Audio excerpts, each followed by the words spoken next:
Hello.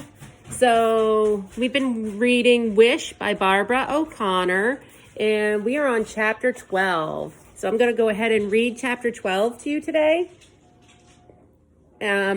So yesterday, Charlie and Howard had started getting the trap together, but got the chicken wire and stuff ready to go. So they put it out in the woods. They camouflaged it. So let's see if they catch Wishbone today.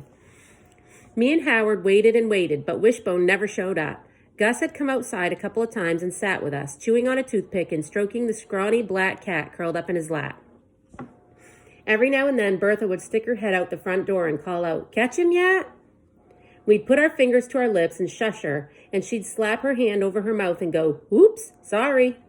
When the sun began to disappear behind the mountains and the lightning bugs twinkled out in the garden, Gus stood up in a slow way of his and said, "Want me to drive you home, Howard?" "No, sir," Howard said. "I'll walk." I wondered if Gus was thinking what I was, that it was liable to take him all night to get home with that up-down walk of his. But Gus just stretched and said, "All righty then," and ambled off toward the house. "See you," Howard said, and headed up the driveway toward the road. I sat there by the trap and looked over at Gus and Bertha's little house nestled on the side of the mountain. How come Bertha hadn't told me Mama had been here? Had Mama liked it here? Had she picked pole beans out in the garden with Gus? Had she helped Bertha make bread and butter pickles? Had she sat on the porch at night gazing up at Pegasus? Had she slept in that room with those canning jars? Finally, I got up and went inside. I looked around the living room at Gus's old easy chair and the dusty table covered with magazines and coffee cups. The TV with a bowl of plastic fruit on top. Had Mama sat in that chair, propped her feet up on that table while she watched soap operas on that TV? I could hear Gus and Bertha out on the porch talking. Every now and then, Bertha's laughter danced through the screen door. Finally, when I went out there and sat in the lawn chair next to them, light from the kitchen sent a soft glow over the porch.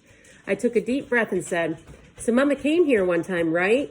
The two of them looked at each other. Gus cleared his throat and shifted in his seat. Bertha reached over and put her hand on my arm. "Yes, she did," she said. "Oh, I watched one of those cats swatting a moth that was flitting around the porch." "When?" "A long time ago," Bertha said. "But when? When you were just a baby," she said. "So I came too." From somewhere down in the woods, a bullfrog croaked, sending an echo across the mountains. Below us, crickets chirped in the tangled weeds under the porch. Bertha gave me a sad-eyed look. "No," she said, "you didn't come." "What about Jackie?" I said. "Did she come?" "No, Jackie didn't come either." "But where were me and Jackie?" I asked. "And Scrappy, what about him?" Bertha leaned over closer to me. She smelled like talcum powder. "Charlie," she said, "your mama came here and left you and Jackie and Scrappy behind. Showed up on my doorstep in the middle of the night with a garbage bag full of clothes." "Did she just come to visit?" I asked. But in my heart, I knew the answer to that question. "No, Charlie," Bertha said. "She just up and left y'all without looking back." Bertha's voice suddenly had an edge to it, sharp and angry sounding. I would have never guessed Bertha could sound angry like that. "Oh," I said. Bertha continued, her voice getting sharper and angrier. When I asked her what in the world she was doing running off like that, she looked me right in the eye and said, "I'm tired of my old life. I'm starting a new one." A flash of heat lightning lit up the sky over the mountains, and there was a low rumble of thunder. "Then what happened?" I asked. Bertha let out a big sigh. Her new life didn't last too long. "How long?" "A couple months." "But what happened?" I told her what I thought about her new life, and I reckoned she didn't like it. She didn't want to hear what I thought about a mama who up and leaves her children behind. She stormed out of here like a freight train and hightailed it back to her old life, and I haven't seen her since. Another rumble of thunder echoed across the valley below us. "I tried to call, but she wouldn't even talk to me," Bertha said. "I sent you and Jackie cards and gifts, but she sent 'em right back. After a while, I gave up." She petted my knee. "I'm sorry to tell you these things, Charlie." I shrugged like it was no big deal, but my quivering chin must have given me away. Bertha knelt in front of me and took both of my hands in hers and said, "Your mama loves you very much, Charlie, but sometimes she just loses her way." Loses her way? I'd be happy to draw her map to show her the way back to being my mama again. I stared out into the dark woods below us and sent my laser thoughts zipping through the trees and over the creek and down into the streets of town to wherever Wishbone was. I wanted him to know how much I needed him and what a great life he would have with me, and I didn't even care one bit if Mama had a hissy fit about him. "I wonder if Wishbone will come get that food in the trap tonight," I said. He'd be a darn fool dog if he didn't, Gus said, and something tells me that dog is no fool, Butterbean.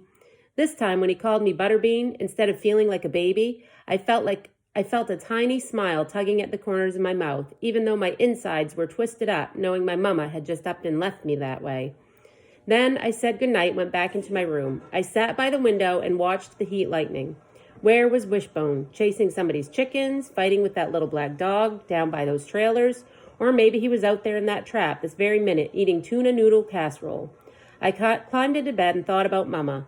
What was her new life supposed to be? Was she going to stay here in Colby forever? Was she going to be a school teacher or a librarian, or maybe open a beauty parlor down there on Black Mountain Road? Was she going to find a new husband who didn't fight so much? Was she going to have new kids and give them cake with pink and purple flowers when they got home from school? But what was the use of thinking about that? She had gone back to her old life, and there she is, and here I am, with my family all broken and scattered every which way. Outside, the rain had started, slow and soft at first, and then faster and louder. The wind picked up and blew cool and damp through the screen. Suddenly, I sat up, my heart pounding. I hadn't made my wish today. My mind raced, thinking about my list of things to wish on. Too late for stars, no ladybugs in here, no four-leaf clovers or pennies or dandelions. And then I couldn't believe what happened next. From far off in the trees outside the window came the song of a mockingbird. Hearing a bird sing in the rain is on my list of things to make a wish on. So I closed my eyes and made my wish. So tomorrow we will read chapter 13 and see what happens with Charlie and if they ever catch Wishbone. Okay, bye.